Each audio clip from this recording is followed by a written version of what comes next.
नमस्ते। आज हम कुछ दिलचस्प सवालों पर नजर डालेंगे। ये एसएससी चैनल के रिवीजन नोट से है। हाँ, तो ये सवाल हमें भारत के भूगोल, राजनीति और अर्थव्यवस्था की कुछ जरूरी बातें याद दिलाएंगे। हमारा मकसद सिर्फ सही जवाब जानना नहीं है, बल्कि हर सवाल के पीछे जो कॉन्सेप्ट है उसे समझना है। हाँ, इसे एक तरह से जरूरी जानकारियों को ताज़ा करने का तेज और मजेदार तरीका समझिए। तो तैयार हैं? चलिए शुरू करते हैं। बिल्कुल। और ये जो एमसीक्यूज होते हैं ना, ये वाकई ज्ञान परखने और उसे पक्का करने का एक शानदार तरीका है। हम हर सवाल को देखेंगे, सही जवाब समझेंगे और ये भी जानेंगे कि भाई दूसरे विकल्प क्यों सही नहीं है। इससे कॉन्सेप्ट्स और भी ज्यादा साफ हो जाते हैं ना। सही कहा। तो पहला सवाल लेते हैं। ये भूगोल से है।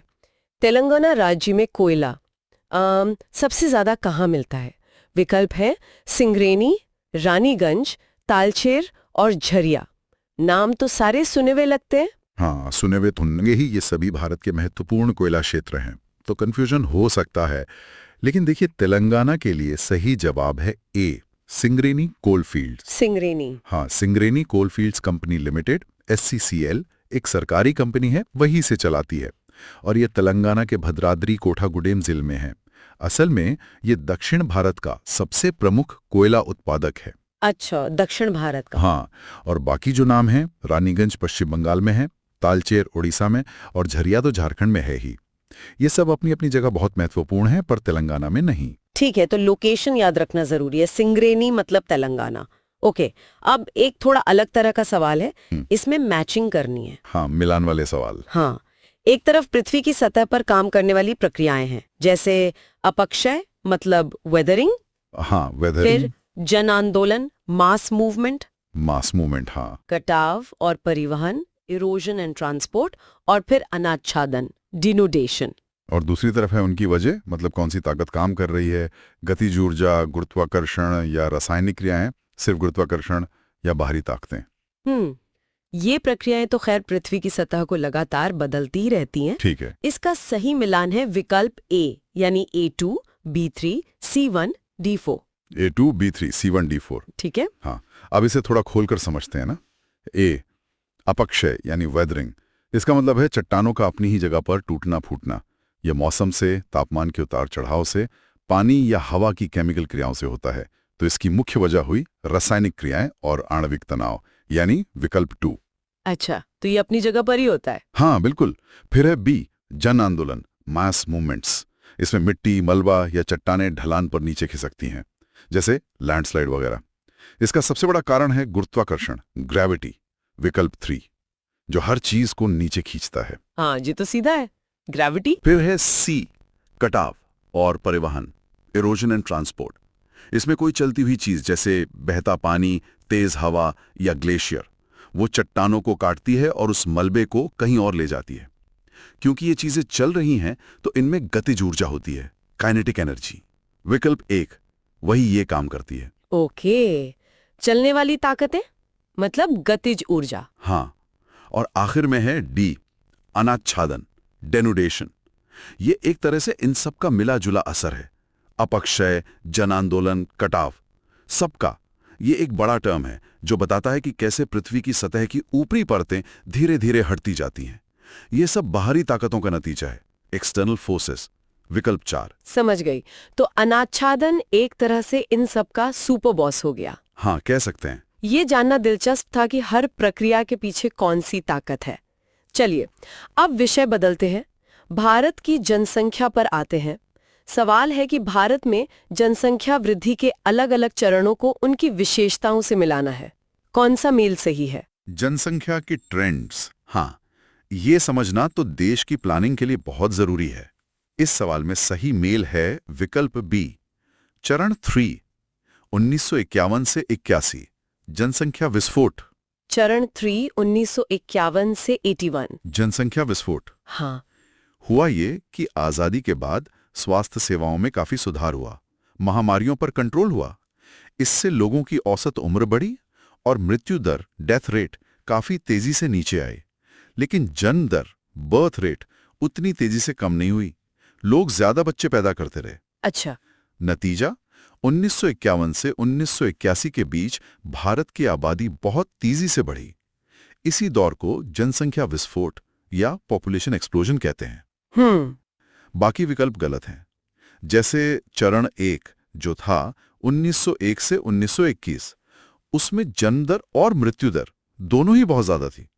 तो आबादी या तो धीरे बढ़ी या कभी-कभी घट भी गई। हाँ, ये जनसंख्या विस्फोट वाला दौर तो वाकई भारत के लिए एक बड़ा बदलाव था। इसके असर आज भी दिखते हैं। अच्छा, जनसंख्या की बात हो रही है तो नदियों की भी बात कर लेते हैं। जीवन रेखा मानी जाती है। जी। अगला सवाल भारत की जल निकासी प्रणालियों मतलब ड्रेनेज सिस्टम्स के विकास से जुड़ा है। जी। 3 कथन है।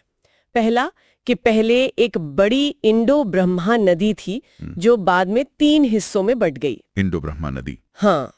दूसरा कि गंगा और उसकी सहायक नदियां हमारी केंद्रीय प्रणाली है, सेंट्रल सिस्टम। और तीसरा कि पश्चिमी प्रणाली में ब्रह्मपुत्र नदी आती है। इनमें से कौन से सही हैं? नदियों का इतिहास भी बड़ा रोचक है। देखिए, यहां सही जवाब है डी, केवल 1 और 2। केवल 1 और 2 मतलब तीसरा गलत है। हाँ, तीसरा गलत है। क्यों, बताता हूं। भूवैज्ञानिक मानते हैं कि करोड़ों साल पहले हिमालय बनने के दौरान एक बहुत लंबी नदी बहती थी। कभी कभी उसे इंडो ब्रह्मा या शिवालिक नदी कहते हैं। ये असम से लेकर पंजाब तक फैली थी, सोचिए। अरे वाह। बाद में पृथ्वी के अंदरूनी हलचलों और क्लाइमेट चेंज की वजह से ये विशाल नदी 3 मुख्य प्रणालियों में बंट गई। तो कथन एक सही है। ठीक है। आज हम देखते हैं कि गंगा और उसकी सहायक नदियां यमुना, घाघरा, गंडक, कोसी वगैरह ये भारत के उत्तरी मैदान के बड़े हिस्से को सींचती हैं। ये हमारी केंद्रीय जल निकासी प्रणाली है। तो कथन 2 भी सही है। ये भी सही है। कथन 3 गलत है। ब्रह्मपुत्र नदी भारत के पूर्वोत्तर नॉर्थ ईस्ट हिस्से में बहती है। ये पूर्वी प्रणाली का हिस्सा है।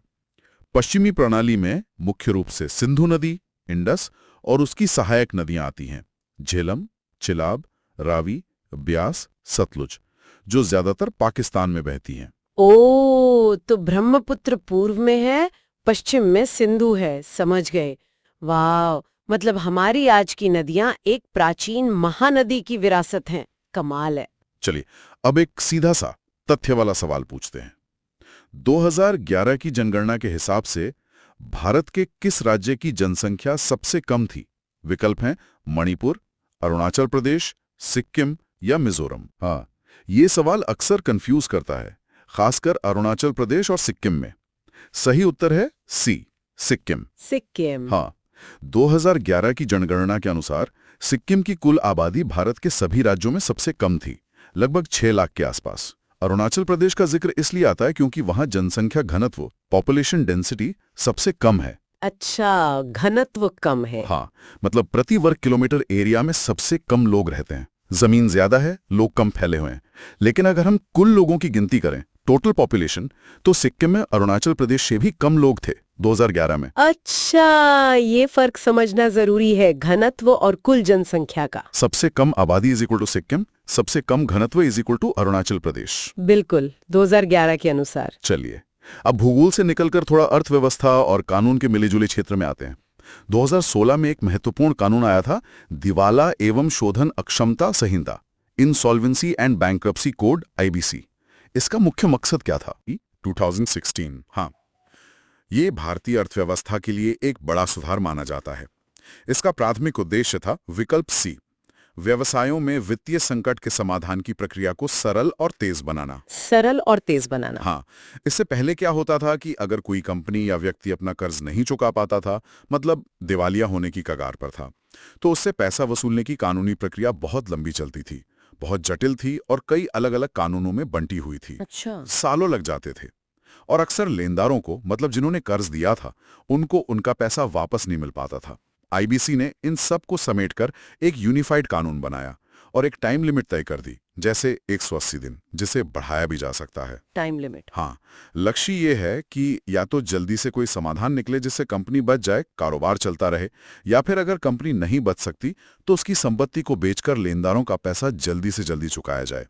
इससे जो फंसा हुआ पैसा है वो वापस अर्थव्यवस्था में आता है और कारोबार करना आसान होता है। तो ये एक तरह से अर्थव्यवस्था की जो रुकी हुई गाड़ी थी उसे धक्का देने जैसा था। हाँ, कह सकते हैं, फंसा हुआ पैसा जल्दी निकालने का तरीका। मतलब जो पैसा कंपनियों के झगड़ों में फंसा था उसे जल्दी से बाहर निकालकर फिर से इस्तेमाल में लाना। इसी से जुड़ा एक और सवाल है जो पुरानी व्यवस्था की बात करता है, लाइसेंस राज। हाँ, लाइसेंस राज। आजादी के बाद से 1990 तक भारत में ये व्यवस्था चली।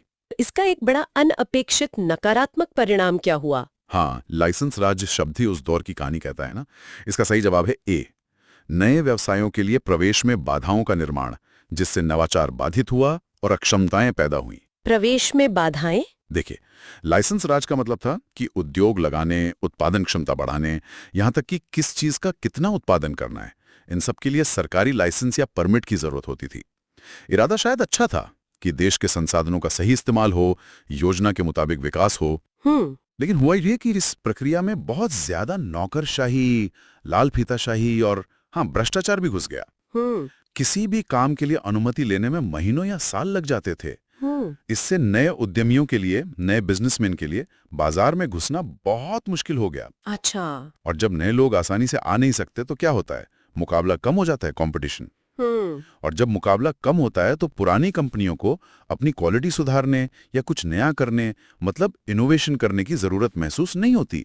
वे ढीली पड़ जाती हैं, जिससे अक्षमता, इनएफिशिएंसी बढ़ती है। ये तो वाकई एक बड़ी समस्या रही होगी और शायद इसीलिए 1991 में बड़े आर्थिक सुधार करने पड़े। बिल्कुल, उसी की प्रतिक्रिया थी वो। अगला सवाल भी इसी लाइसेंस राज पर है, खासकर 1991 से पहले औद्योगिक विकास पर इसके असर के बारे में। हाँ, ये सवाल पिछले वाले की ही पुष्टि करता है एक तरह से। इसका प्राथमिक प्रभाव ही वही था, विकल्प ए। इसने प्रवेश में बाधाएं पैदा की, विस्तार में बाधा डाली और अकुशलता को बढ़ावा दिया। जैसा हमने अभी बात की, लाइसेंस की जरूरत ने नए लोगों को आने से रोका, प्रवेश बाधा। मौजूदा कंपनियों को अपनी क्षमता बढ़ाने से रोका, विस्तार में बाधा। और कंपटीशन की कमी ने सबको कम कुशल बनाया, अकुशलता। ये पूरी व्यवस्था एक तरह से सरकारी नियंत्रण के जरिए उद्योगों को जकड़े हुए थी। 1991 के सुधारों ने इसी जकड़न को तोड़ने का काम किया, लाइसेंस की जरूरत को बहुत हद तक खत्म किया और बाजार को खोलने की कोशिश की। लाइसेंस राज के असर को समझना वाकई जरूरी है। चलिए अब एक अलग तरह के इंडेक्स पर आते हैं, जीपीआई स्कोर। अगर किसी देश का जीपीआई स्कोर कम है तो इसका क्या मतलब है? जीपीआई, हाँ, इसका मतलब है ग्लोबल पीस इंडेक्स, वैश्विक शांति सूचकांक। ये ऑस्ट्रेलिया का एक थिंक टैंक है, institute for economics and peace, वो इसे जारी करता है। अच्छा, ऑस्ट्रेलिया से। हाँ, ये दुनिया के देशों को रैंक करता है कि वे कितने शांतिपूर्ण हैं, पीसफुल। इसके लिए ये कई चीजों को देखता है, देश के अंदर और बाहर कितने युद्ध या संघर्ष चल रहे हैं, समाज कितना सुरक्षित है, क्राइम रेट कैसा है, सेना पर कितना खर्च हो रहा है, वगैरह वगैरह।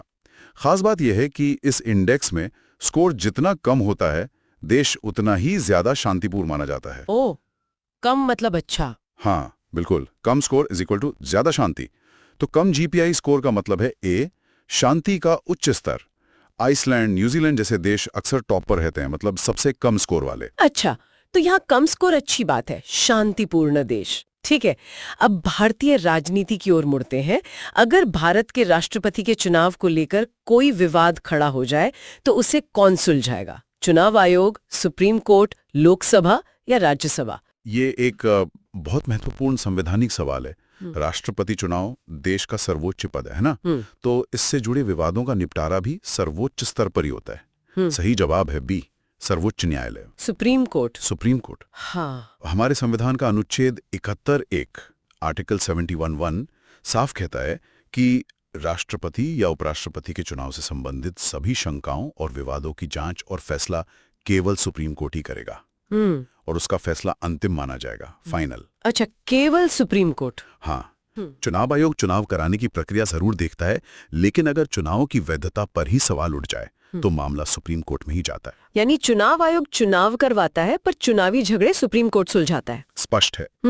संसद से जुड़ा एक और सवाल है कोरम के बारे में। कोरम, संसद के किसी भी सदन, लोकसभा या राज्यसभा की बैठक शुरू करने के लिए कम से कम कितने सदस्यों का होना जरूरी है? हाँ, कोरम वो न्यूनतम संख्या जिसके बिना सदन की कार्यवाही आधिकारिक तौर पर शुरू नहीं हो सकती। संविधान के अनुच्छेद 103 आर्टिकल 103 के अनुसार यह संख्या है सदन के कुल सदस्यों की संख्या का 10वां भाग। 1/10? 10वां भाग, 1/10। हाँ, यानी अगर लोकसभा की कुल सदस्य संख्या मान लीजिए अभी 543 है, तो बैठक शुरू करने के लिए कम से कम 55 सदस्यों का सदन में मौजूद होना जरूरी है। इसी तरह राज्यसभा के लिए भी उसकी कुल संख्या का 1/10 होना चाहिए। और अगर ना हो अगर कोरम पूरा नहीं है तो स्पीकर लोकसभा में या सभापति राज्यसभा में का एक कर्तव्य है कि वे सदन की कार्यवाही स्थगित कर दें, एडजॉर्न कर दें या तब तक रोक दें जब तक कोरम पूरा ना हो जाए। 110 का नियम, ये याद रखना आसान है। अब जब लोकसभा की बात हो ही रही है तो उसकी अधिकतम सदस्य संख्या पर भी एक सवाल है। संविधान के मुताबिक लोकसभा में ज्यादा से ज्यादा कितने सदस्य हो सकते हैं? 530, 552, 550 या 545?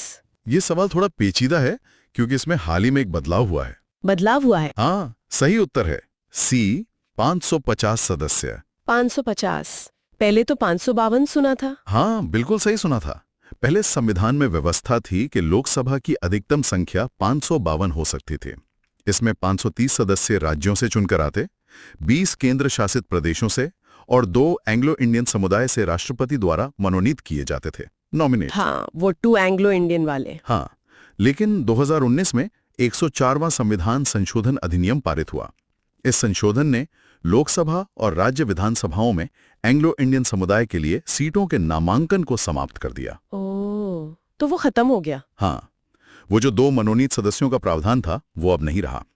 इसलिए अब लोकसभा की अधिकतम निर्धारित संख्या 550 है, 530 राज्यों से प्लस 20 केंद्र शासित प्रदेशों से। तो अब 550 मैक्सिमम है। हाँ, वैसे वर्तमान में लोकसभा की सदस्य संख्या 543 है, लेकिन अधिकतम सीमा 550 तय की गई है। अरे वाह, ये तो बहुत जरूरी अपडेट है। 104 संशोधन ने एंग्लो मनोयन खत्म कर दिया, इसलिए 552 से 550 हो गई। धन्यवाद ये स्पष्ट करने के लिए। कोई बात नहीं। अब थोड़ा कानून की दुनिया में चलते हैं। भारतीय साक्ष्य अधिनियम इंडियन एविडेंस एक्ट 2023 की बात हो रही है। इसके अध्याय 1 के अनुसार ये कानून किस चीज पर लागू नहीं होता है? जिला मजिस्ट्रेट के सामने सुनवाई पर, कोर्ट में दिए गए एफिडेविट यानी शपथ पत्र पर, सेना की कोर्ट की सुनवाई पर या सिविल जज की कोर्ट की कार्यवाही पर। भारतीय साक्ष्य अधिनियम, हाँ, ये तय करता है कि अदालत में कौन सी बातें सबूत मानी जाएंगी और कैसे पेश होंगी। नया कानून 2023 में आया है, लेकिन ये प्रावधान पुराने 1872 वाले कानून में भी था। अधिनियम की धारा 1 ही बताती है कि ये कहां-कहां लागू नहीं होता है। सही उत्तर है बी, न्यायालय अधिकारी के समक्ष प्रस्तुत शपथ पत्र, एफिडेविट्स। एफिडेविट पर लागू नहीं होता। हाँ, कानून साफ कहता है कि ये अधिनियम एफिडेविट पर लागू नहीं होता है। एफिडेविट एक लिखित बयान होता है जो शपथ लेकर दिया जाता है, लेकिन इसे अपने आप में सबूत नहीं माना जाता जब तक कानून विशेष रूप से ना कहे। गवाह को आमतौर पर कोर्ट में आकर गवाही देनी पड़ती है। अच्छा, ये अधिनियम सिविल और क्रिमिनल दोनों तरह की न्यायिक कार्यवाहियों पर लागू होता है। इसमें जिला मजिस्ट्रेट और सिविल जज की कोर्ट शामिल हैं। कुछ संशोधनों के साथ ये सेना न्यायालयों, कोर्ट मार्शल्स पर भी लागू होता है। तो मुख्य अपवाद हैं एफिडेविट और मध्यस्थता, आर्बिट्रेशन की कार्यवाही। इन पर यह लागू नहीं होता। यानी एफिडेविट देना और कोर्ट में गवाही देना, ये 2 अलग बातें हैं साक्ष्य अधिनियम के नजरिए से। ठीक है, अब हम आज के आखिरी सवाल पर आते हैं।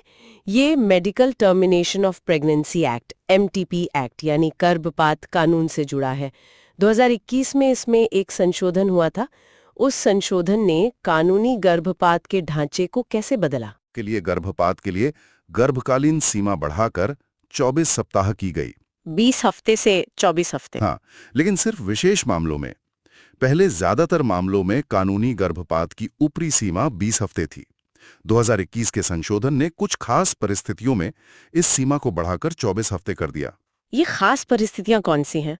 इनमें शामिल हैं जैसे बलात्कार या अनाचार, इंसेस्ट की शिकार महिलाएं, नाबालिग लड़कियां, ऐसी महिलाएं जिनकी गर्भावस्था के दौरान वैवाहिक स्थिति बदल गई हो, जैसे विधवा हो जाना या तलाक हो जाना, शारीरिक रूप से अक्षम महिलाएं, या ऐसी स्थिति जहां भ्रूण में कोई गंभीर असामान्यता हो जिसे डिटेक्ट करने में ही समय लग जाता है। इस बदलाव का मकसद था कि इन मुश्किल परिस्थितियों से गुजर रही महिलाओं को सुरक्षित और कानूनी गर्भपात के लिए थोड़ा और समय मिल सके। तो ये संशोधन ज्यादा संवेदनशील और व्यवहारिक बनाने की कोशिश थी, खासकर मुश्किल हालात में फंसी महिलाओं के लिए। हाँ, बिल्कुल। सिद्धांत, आज हम कोशिश करेंगे कि इन सवालों के जरिए उस बड़ी तस्वीर की कुछ झलकियां देख सकें। तो चलिए, इतिहास, विज्ञान, संस्कृति, कई अलग अलग गलियों से गुजरते हैं और देखते हैं ये हमें कहां ले जाते हैं। पहला सवाल है नेताजी सुभाष चंद्र बोस से जुड़ा हुआ। पूछा गया है कि पराक्रम दिवस इनमें से किससे संबंधित है? विकल्प थे सुभाष बोस, चंद्रशेखर आजाद, महात्मा गांधी और भगत सिंह, और स्रोत बताता है कि सही जवाब सुभाष बोस है। ये एकदम सही है। पराक्रम दिवस यानी साहस और वीरता का दिन, ये नेताजी सुभाष चंद्र बोस की जयंती 23 जनवरी को मनाने के लिए 2021 में भारत सरकार द्वारा घोषित किया गया था। अच्छा, 2021 में, हाल ही में मतलब? जी हाँ। इसका उद्देश्य उनके अदम्य साहस, उनकी निस्वार्थ राष्ट्र सेवा और खासकर युवाओं को प्रेरित करने वाली उनकी जो भावना है उसको सम्मान देना है। पराक्रम शब्द का चुनाव भी काफी सार्थक लगता है ना? ये सिर्फ याद करने का दिन नहीं, बल्कि उनकी सक्रिय वीरता और वो दृढ़ संकल्प को दिखाता है। निश्चित रूप से यह उनके जीवन के दर्शन को भी दर्शाता है कि स्वतंत्रता संघर्ष में शायद केवल अहिंसक तरीके ही काफी नहीं हो सकते, बल्कि सक्रिय प्रतिरोध और सैन्य प्रयास भी जरूरी हैं। तो यह दिन उनकी इसी सोच और योगदान को समर्पित है। अगला सवाल इतिहास के एक अहम मोड़ से जुड़ा है, सामूगढ़ का युद्ध। ये औरंगजेब और किस मुगल शहजादे के बीच लड़ा गया था? विकल्प हैं जहांगीर, मुराद बख्श, शाहजहां और दारा शिकोह। सही जवाब है दारा शिकोह। सामूगढ़ का युद्ध, हाँ, ये मई 1658 में लड़ा गया था और ये भारतीय इतिहास, खासकर मुगल साम्राज्य के लिए एक क्या कहते हैं टर्निंग पॉइंट था। ये शाहजहां के बीमार पड़ने के बाद उसके बेटों के बीच जो एक भयंकर उत्तराधिकार का युद्ध शुरू हुआ था उसका हिस्सा था। एक तरफ थे औरंगजेब और उसका छोटा भाई मुराद बख्श, अच्छा, और दूसरी तरफ था शाहजहां का सबसे बड़ा और शायद सबसे पसंदीदा बेटा दारा शिकोह। तो ये सिर्फ दो भाइयों की लड़ाई नहीं थी, मतलब कुछ और भी था इसमें, विचारधाराओं को टकराव जैसा? काफी हद तक हाँ। दारा शिकोह को अपेक्षाकृत उदार माना जाता था, समन्वयवादी, सूफी विचारों में रुचि रखने वाला, जबकि औरंगजेब ज्यादा कट्टर और रूढ़िवादी इस्लामी शासन का पक्षधर था। ओके। तो सामूगढ़ में औरंगजेब की जीत ने न केवल उसे सिंहासन के करीब पहुंचाया, बल्कि इसने मुगल साम्राज्य की जो भावी धार्मिक और राजनीतिक नीतियां थीं उन पर भी गहरा असर डाला। ये सिर्फ दारा की हार नहीं थी, बल्कि एक तरह से एक अलग तरह के भारत की जो संभावना थी, शायद उसकी भी हार मानी जा सकती है। ये दिलचस्प है कि कैसे एक युद्ध का नतीजा मतलब सदियों तक असर डाल सकता है। चलिए अब युद्ध के मैदान से थोड़ा कला और संस्कृति के मंच की ओर बढ़ते हैं। सवाल है भारत के शास्त्रीय नृत्यों में से एक सत्रिया के बारे में। इसे किस संत ने शुरू किया था? विकल्प शंकरदेव, चैतन्य महाप्रभु, कबीर, तुलसीदास। और जवाब है शंकरदेव। जी हाँ, सत्रिया नृत्य, इसकी जड़ें असम में हैं और 15वीं शताब्दी के महान वैष्णव संत और समाज सुधारक श्रीमंत शंकरदेव से जुड़ी हैं। उन्होंने इसे सिर्फ मनोरंजन के लिए नहीं बनाया था, अच्छा। बल्कि इसे अंकिया नाट, जो एक तरह का नाटक होता है, उसके साथ जोड़कर वैष्णव धर्म और भक्ति के प्रचार प्रसार का एक शक्तिशाली माध्यम बनाया। तो मतलब कला, धर्म और सामाजिक सुधार, इन सब का एक संगम था ये।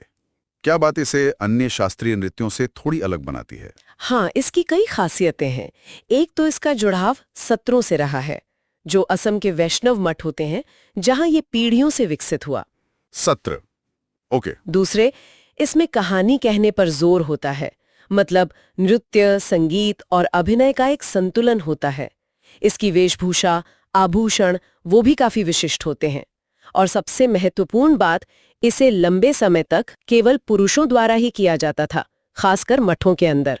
हालांकि अब महिलाएं भी इसे करती हैं। अच्छा, ये जानकारी नहीं थी मेरे लिए। जी, और इसे शास्त्रीय नृत्य का दर्जा भी मतलब बाकी नृत्यों की तुलना में काफी बाद में मिला, वर्ष 2000 में संगीत नाटक अकादमी द्वारा।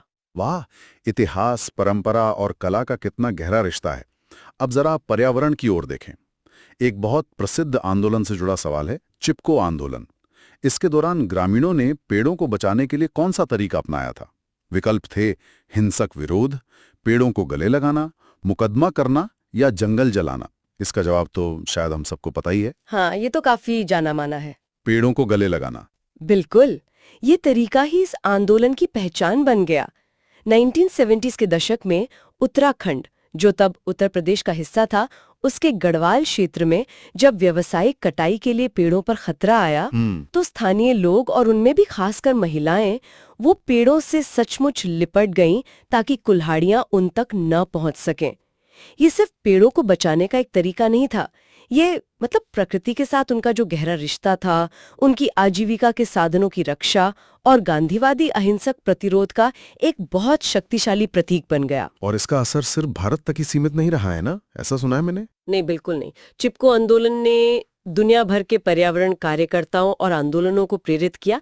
इसने ये दिखाया कि कैसे स्थानीय समुदाय बिना हिंसा के संगठित होकर बड़े व्यापारिक हितों और सरकारी नीतियों को चुनौती दे सकते हैं और पर्यावरण संरक्षण में महत्वपूर्ण भूमिका निभा सकते हैं। ये मतलब ग्रासरूट एक्टिविज्म का एक क्लासिक उदाहरण। वाकई अहिंसा में कितनी ताकत हो सकती है।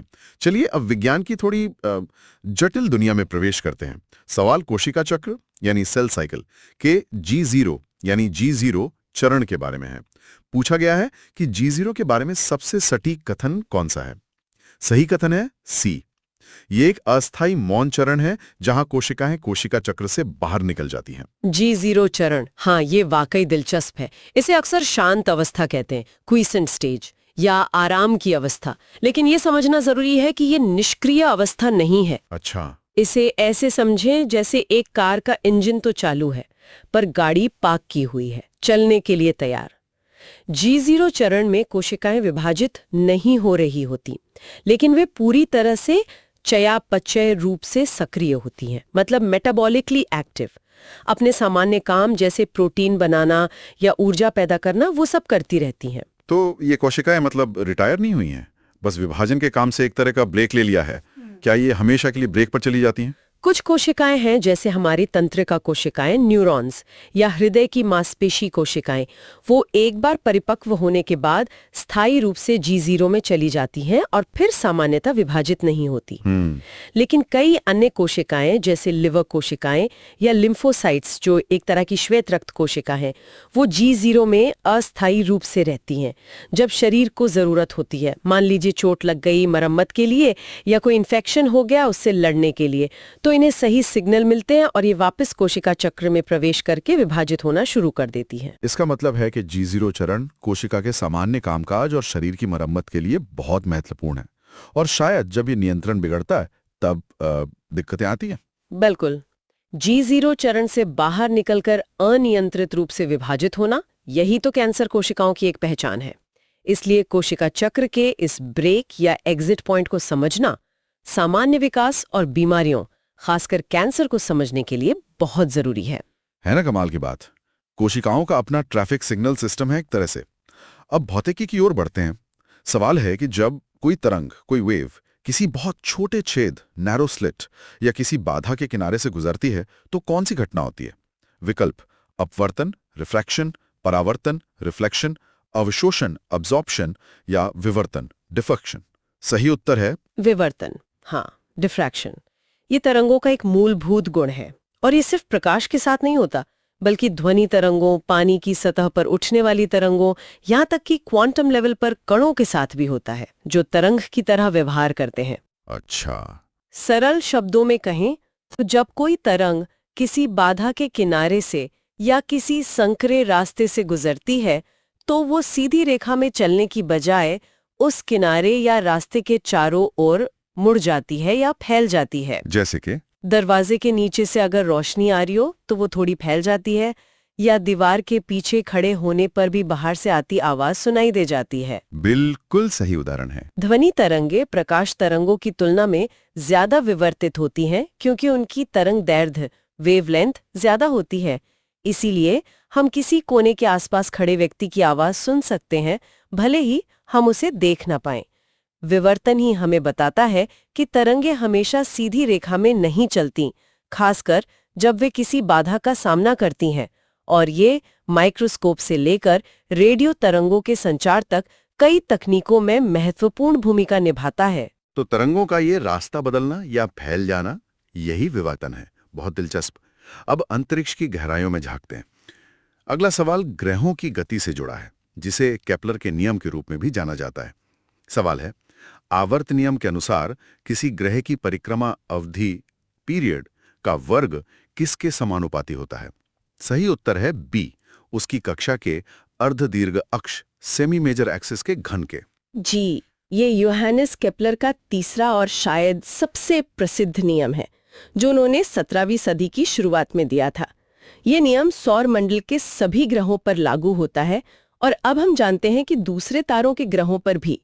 ये कहता है कि ग्रह को सूर्य का एक चक्कर पूरा करने में जो समय लगता है यानी टी, उसका वर्ग T², उसकी कक्षा के अर्ध दीर्घ अक्ष यानी a के घन a³ के सीधे समानुपाती होता है। गणित की भाषा में कहें तो T² प्रोपोर्शनल a³। अर्धदीर्घ अक्ष, ये थोड़ा तकनीकी लग रहा है। इसे सरल शब्दों में कैसे समझें? औसत दूरी जैसा कुछ? हाँ, आप मोटे तौर पर वैसा समझ सकते हैं। ग्रह की कक्षा को आप एक अंडाकार एलिप्स समझ सकते हैं। अर्ध दीर्घ अक्ष उस अंडाकार के सबसे लंबे व्यास का आधा होता है। तो आप इसे ग्रह के सूर्य से औसत दूरी मान सकते हैं समझने के लिए। तो केपलर का नियम कहता है ग्रह सूर्य से जितना ज्यादा दूर होगा, मतलब a जितना बड़ा होगा, उसे एक चक्कर लगाने में उतना ही ज्यादा समय लगेगा, यानी t बड़ा होगा। और ये रिश्ता T² प्रोपोर्शनल टू a³ के सटीक गणितीय अनुपात का पालन करता है। ये तो कमाल है। इसका मतलब है कि सिर्फ ये जानकर के कोई ग्रह कितनी दूर है, हम बता सकते हैं कि उसका साल कितना लंबा होगा, या इसका उल्टा भी कर सकते हैं। ये उस समय के लिए कितना क्रांतिकारी रहा होगा। बेहद क्रांतिकारी। इसने न केवल ग्रहों की गति को सटीक रूप से समझने और भविष्यवाणी करने का गणितीय आधार दिया, बल्कि इसने अरस्तु और टॉलेमी के जो हजारों साल पुराने विचार थे उनको भी चुनौती दी, जो मानते थे कि ग्रह पूर्ण वृत्तों में घूमते हैं। केपलर के नियमों ने ही न्यूटन के गुरुत्वाकर्षण के सिद्धांत के लिए रास्ता तैयार किया। ये ब्रह्मांड को एक रहस्यमयी चीज से हटाकर एक समझने योग्य गणितीय नियमों से चलने वाली प्रणाली के रूप में देखने की दिशा में एक बहुत बड़ा कदम था। गणित की मदद से ब्रह्मांड के रहस्य खोलना अद्भुत। चलिए अब पृथ्वी पर वापस आते हैं और ग्रहणों की बात करते हैं। 2 कथन दिए गए हैं। पहला, सूर्य ग्रहण तब होता है जब चंद्रमा सूर्य और पृथ्वी के बीच आता है। दूसरा, चंद्र ग्रहण अमावस्या को होता है जब चंद्रमा पृथ्वी की छाया से गुजरता है। पूछा है कि कौन सा कथन सही है? उत्तर है बी, केवल पहला कथन सही है। हाँ, यहाँ समय और स्थिति का खेल है। पहला कथन बिल्कुल सही है। सूर्य ग्रहण के लिए चंद्रमा का सूर्य और पृथ्वी के ठीक बीच में आना जरूरी है ताकि चंद्रमा की छाया पृथ्वी पर पड़ सके। और ये स्थिति केवल अमावस्या, न्यू मून के आसपास ही बनती है, जब चंद्रमा का अंधेरा हिस्सा हमारी तरफ होता है। तो फिर दूसरा कथन गलत क्यों है? चंद्र ग्रहण भी तो छाया का ही खेल है ना? हाँ, है तो छाया का खेल, लेकिन चंद्र ग्रहण में पृथ्वी की छाया चंद्रमा पर पड़ती है। इसके लिए जरूरी है कि पृथ्वी सूर्य और चंद्रमा के बीच में आए। अच्छा, उल्टा? जी हाँ, उल्टा। और ये स्थिति केवल पूर्णिमा, फुल मून को ही संभव है, जब हमें चंद्रमा का पूरा रोशन हिस्सा दिखाई देता है। अगर पूर्णिमा के दिन ये तीनों एक सीध में आ जाएं, तो पृथ्वी की छाया चंद्रमा पर पड़ती है और हमें चंद्र ग्रहण दिखाई देता है। इसलिए चंद्र ग्रहण पूर्णिमा को होता है, अमावस्या को नहीं। अमावस्या को तो सूर्य ग्रहण की संभावना बनती है। अच्छा, तो ये याद रखना जरूरी है। सूर्य ग्रहण अमावस्या, चंद्र ग्रहण पूर्णिमा। स्थितियों का उलटफेर। ठीक है, अब फिर से संस्कृति की ओर। एक लोक संगीत परंपरा के बारे में सवाल है, जिक्र। ये किस राज्य में लोकप्रिय है? विकल्प असम, गुजरात, उड़ीसा, राजस्थान। सही उत्तर है ए, असम। जिक्र, हाँ, ये असम की मुस्लिम संस्कृति का एक अभिन्न और बहुत ही सुंदर हिस्सा है। ये भक्ति गीतों की एक शैली है जिसे 17वीं शताब्दी के सूफी संत अजान फकीर ने लोकप्रिय बनाया था। वो कहते हैं बगदाद से असम आए थे। अच्छा। और उन्होंने इस्लाम के सिद्धांतों को स्थानीय असमिया भाषा और संगीत परंपराओं के साथ मिलाकर लोगों तक पहुंचाया। यानी ये 2 संस्कृतियों के संगम का संगीत है एक तरह से। बिल्कुल। जिक्र गीतों में अक्सर अल्लाह की इबादत, पैगंबर मोहम्मद की शिक्षाएं और सूफी दर्शन की बातें होती हैं, लेकिन उन्हें असमिया लोक धुनों और कभी-कभी स्थानीय धार्मिक विचारों के संदर्भ में पिरोया जाता है। ये असम की जो क्या कहते हैं गंगा जमनी तहजीब है और सांस्कृतिक समन्वय, उसका एक बेहतरीन उदाहरण है। ये गीत आज भी असम के गांवों और शहरों में गाए जाते हैं और पीढ़ी दर पीढ़ी चलते आ रहे हैं। संस्कृति का ऐसा मेलजोल हमेशा समृद्ध होता है। चलिए अब फिर से कोशिका की दुनिया में लौटते हैं। एक मिलान का सवाल है। पूछा गया है कि कौन सा जोड़ा सही सुमेलित है। विकल्पों में कोशिका के हिस्से और कार्य थे। सही जोड़ा है सी, सेलुलोज पादप कोशिकाओं को संरचनात्मक, शक्ति प्रदान करता है। ये एकदम सही मिलान है। सेल्यूलोज एक प्रकार का जटिल कार्बोहाइड्रेट है, पॉलीसैकेराइड, और ये पृथ्वी पर सबसे ज्यादा मात्रा में पाया जाने वाला कार्बनिक अणु है। अच्छा। जी, ये पादप कोशिकाओं की जो बाहरी दीवार होती है, जिसे कोशिका भित्ति या सेल वॉल कहते हैं, उसका मुख्य घटक है। यही कोशिका भित्ति पौधे को उसका आकार, उसकी कठोरता और सहारा देती है, जैसे हमारे शरीर में हड्डियां होती हैं। अगर दूसरे विकल्पों को देखें तो उनमें क्या गड़बड़ थी? जैसे एक विकल्प प्लाज्मोलिसिस से जुड़ा था। हाँ, स्रोत में जो अन्य विकल्प दिए गए थे वो गलत थे। जैसे प्लाज्मोलिसिस वो प्रक्रिया है जिसमें पानी की कमी के कारण कोशिका सिकुड़ जाती है और कोशिका झिल्ली भित्ति से दूर हट जाती है। इसमें पानी जमा नहीं होता बल्कि बाहर निकलता है। ओके। एक और गलत मिलान शायद कोशिका भित्ति को प्रोटीन से बना बता रहा था, जबकि पादपों में ये मुख्यतः सेल्यूलोज से बनी होती है और प्लाज्मा झिल्ली कोशिका भित्ति के अंदर होती है, बाहर नहीं। तो सेल्यूलोज और संरचनात्मक शक्ति का संबंध ही सही है। स्पष्ट है, कोशिका की दीवार की मजबूती का राज सेल्यूलोज है। और अब हमारा आखिरी सवाल, जो आधुनिक भारत के निर्माण से जुड़ा है। भारत के 4 प्रमुख महानगरों को जोड़ने वाली स्वर्णिम चतुर्भुज गोल्डन क्वाड्रिलेटरल परियोजना को किस संगठन ने संभव बनाया? विकल्प NHAI, भारतीय रेलवे, शहरी विकास मंत्रालय या BRO। सही उत्तर है ए, भारतीय राष्ट्रीय राजमार्ग प्राधिकरण NHAI। स्वर्णिम चतुर्भुज, हाँ, ये भारत की सबसे महत्वाकांक्षी सड़क परियोजनाओं में से एक थी, जिसे 1999 में शुरू किया गया था। इसका लक्ष्य देश के 4 कोनों में स्थित जो प्रमुख औद्योगिक, कृषि और सांस्कृतिक केंद्र हैं, दिल्ली, मुंबई, चेन्नई और कोलकाता, उन्हें उच्च गुणवत्ता वाले 4 या 6 लेन वाले राजमार्गों के एक नेटवर्क से जोड़ना था। और भारतीय राष्ट्रीय राजमार्ग प्राधिकरण यानी national highways authority of India NHAI, जो देश में राष्ट्रीय राजमार्गों के विकास और प्रबंधन के लिए जिम्मेदार टॉप बॉडी है, वही इस विशाल परियोजना के नियोजन, डिजाइन, वित्तपोषण और कार्यान्वयन के लिए नोडल एजेंसी थी। इस परियोजना का भारत पर क्या असर पड़ा, मतलब संक्षेप में? इसका बहुत बड़ा और कई तरह का असर पड़ा है। इसने यात्रा के समय को काफी कम कर दिया, माल ढुलाई को तेज और सस्ता बनाया, जिससे व्यापार और उद्योग को बढ़ावा मिला। इसने सड़क सुरक्षा में सुधार किया और बेहतर कनेक्टिविटी के कारण कई छोटे शहरों और ग्रामीण क्षेत्रों के आर्थिक विकास को भी गति दी।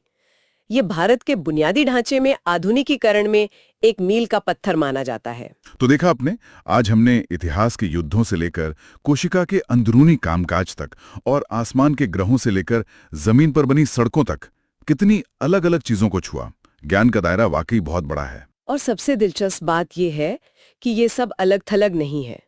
जैसे इतिहास की घटनाएं सामूगर जैसी देश का भविष्य तय करती हैं, विज्ञान जैसे कोशिका चक्र या केपलर के नियम हमें दुनिया के काम करने के तरीके को समझने में मदद करता है। पर्यावरण जैसे चिपको मानवीय गतिविधियों और प्रकृति के बीच के रिश्ते को दिखाता है, और संस्कृति सत्रिया या जिकिर इन सब का आईना होती है।